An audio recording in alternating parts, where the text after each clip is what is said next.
Hello, my name's Vince Sheehan, and today I'd like to talk about the first series of Doctor Who, the classic series, which was broadcast between 1963 and 1964, starring William Hartnell as the Doctor. I'd just like to really discuss what this series is like, and what the stories are like. I've just watched all of the stories, all 8 of them, on DVD. And I just wanted to kind of share my thoughts on this season. I think the first thing to say about this is, wow, what an opening to a show. I mean, introducing so many unforgettable ideas. I mean, the idea of time travel, the amount of freedom that gives writers, going anywhere at any time is quite amazing. What a wonderful idea.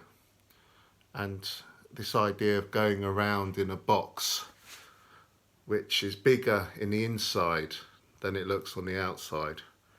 What a wonderful way to capture children's imaginations. And then the whole idea that the TARDIS itself might have a conscience, which is explored in The Edge of Destruction, the third story. And then, of course, you have the Daleks, those unbelievably amazing creations by Terry Nation, completely unforgettable from the first moment you see them. They did make the show a massive hit, and it's testament to how good the design and the idea was of the Daleks that they're still in the show in the new series to this day. And then you have the Doctor himself. William Hartnell plays him in such a brilliant way. He's this kind of sometimes quite unlikable character, but you really warm to him throughout the stories. You perhaps can see something of older people we once knew as children. There's the cantankerous side and this eccentric side. He really plays it wonderfully, unforgettably. And the supporting cast are very good as well. Jacqueline Hill as Barbara, she's fantastic. Particularly a story like The Aztecs, where she really comes to the fore. And Ian Chesterton, played by William Russell, likewise. Susan, played by Carol Ann Ford, she's often been perhaps criticised as being this rather whinging, screaming teenage character, but she has her moments too, particularly in the first story, actually, An Unearthly Child. She has this real kind of mystery about her, and she plays the part very well. And there's just so much variety in this first season. We have those historical stories, which on paper might sound a little dull. Marco Polo, the Aztecs, the Reign of Terror.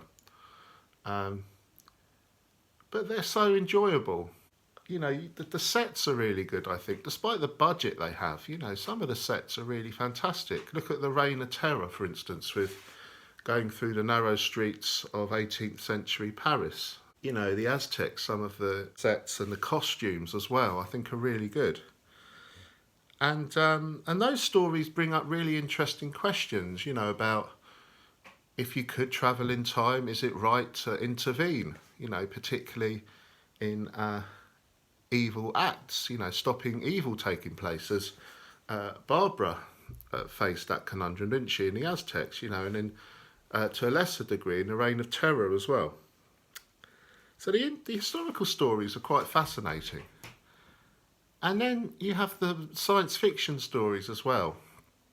And despite the length of most of these stories, they really tick along. They are exciting stories. The Daleks, of course, and the Sensorites.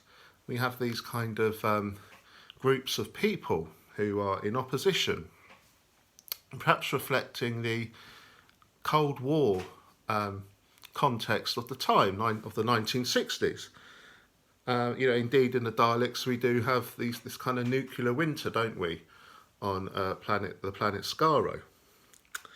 So this is fascinating contemporary touches which I think get through, particularly to the science fiction stories. Yes, of course, the effects are very cheap, particularly that episode in the Keys of Marinus, you know, with those ridiculous tendrils, etc., in that forest. But generally, you know, you do suspend your belief, and you know, throughout the stories, you do get that idea of being in an exciting, far distant place.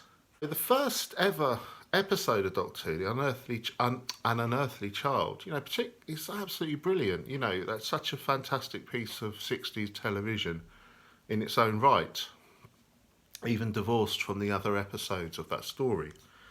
So full of atmosphere and mystery, absolutely wonderful, helped by the fog, the London fog. So overall, season 1 is a really great start, you know, and really, I guess, made Doctor Who what it is today, introducing those elements which we've grown to love, and the Daleks, and yeah, it's really fantastic. Of course, by today's standards, many of the six-parters are perhaps a touch long, you know, but you know, nevertheless, you know, every story is worth watching, despite the occasional longers. Thank you for watching.